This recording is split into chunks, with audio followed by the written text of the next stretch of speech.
Joining us now for more, former Arizona Senate candidate Kari Lake. Kari, it's difficult not to get emotional when you think about Laken Riley and what President Biden is doing right now. How much more damage can this man and everyone who controls him do over the course of the next 58 days? Ooh, I just heard that soundbite that you played from Laken Riley's father, and you mentioned it being such a loss to their family.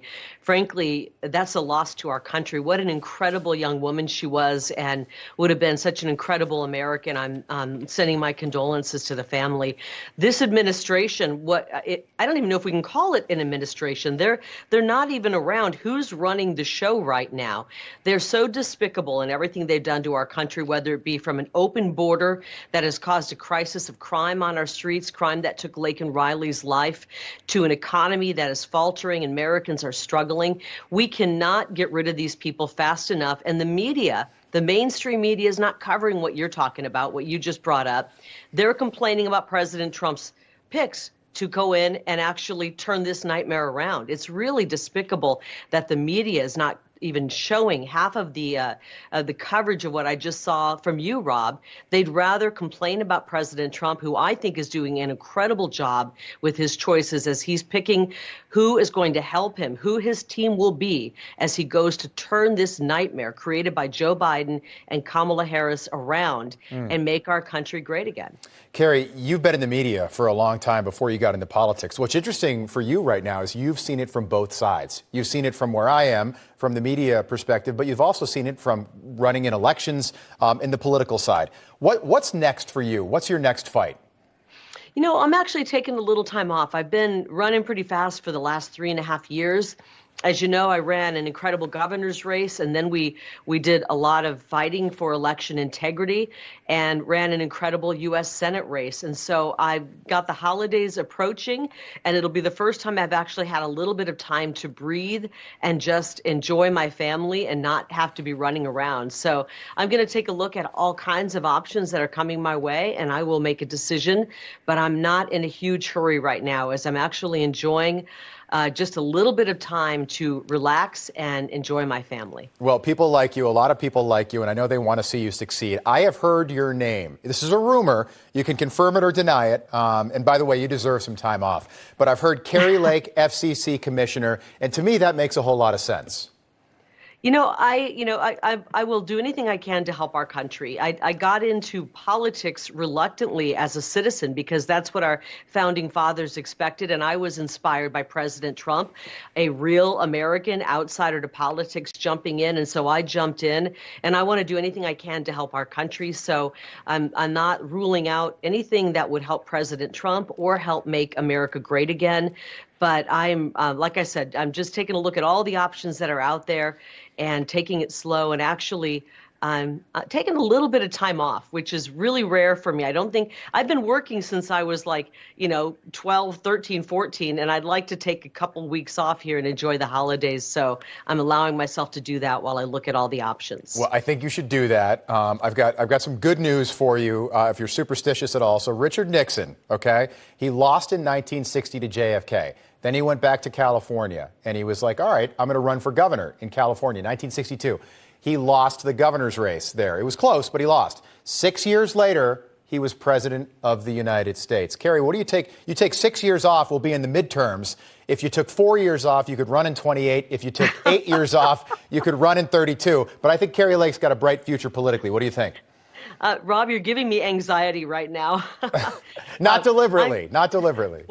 What I'm doing is cheering on President Trump from the sidelines while I take, and I know how exhausting it was for him to go through that last, 63 days without any time off. I went through it and I campaigned really hard. So I'm just watching as he's picking an incredible team to surround him.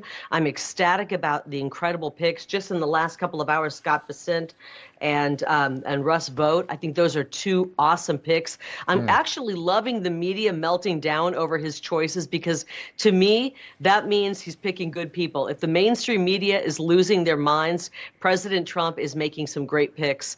So I don't know what's next for me. I'm actually looking at a lot of different things, and I'm going to make some decisions in the coming weeks after enjoying the holidays with my family. Good. And then after the first of the year, make some decisions. It looks like Elon Musk might buy MSNBC. MSNBC. He hinted at that on Twitter today. Of course, he bought Twitter doing the same thing. He hinted at buying Twitter, now X, on Twitter. And for Elon Musk, let's say MSNBC sold for like $1 billion. That's chump change for a guy that's worth almost $300 billion. So you could maybe take over for Rachel Maddow. I have a question for you. And I came up through. He buys MSNBC. So do I, But Kari. he's got to change the name. That name is so tarnished. You got to change the name. I think he would. Yeah, that's a good point. So I worked in local media for almost 15 years. You came up through local media, and we always talk about, especially at this level, we always talk about, no, it's the legacy media, the corporate media, the national media that's so biased. I actually thought that local media, and I'm talking about local newspapers as well, are just as biased as the MSNBCs and the CNNs of the world, or even worse. Did you find it to be that way in Arizona as well?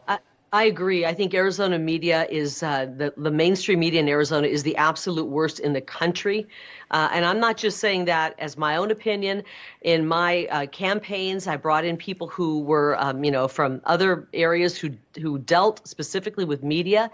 And they said, after dealing with media all over the country, they've never seen anything worse than Arizona media. It is completely in the tank for the Democrats. It is completely anti-Trump, which is so terrible because this state loves President Trump and this state loves the America First movement.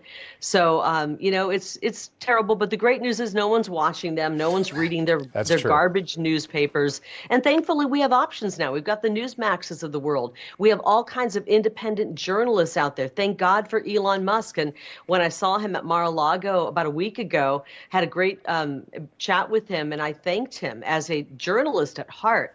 I thanked him for saving the First Amendment. In my first run for governor, I remember having to self-censor myself as we would put out tweets on Twitter. At the time, it was owned by Jack Dorsey and a bunch of other people. Right. And we were actually afraid if we said a certain word, we could get our whole account dropped. And now to have the freedom to speak freely as Americans with First Amendment rights, it's really incredible. And I told him how much I appreciated that. Also, his embrace of the America First movement and his support of the Second Amendment and our freedoms and rights. He's an incredible man. I'm so happy he's in the Trump circle and the Trump orbit now.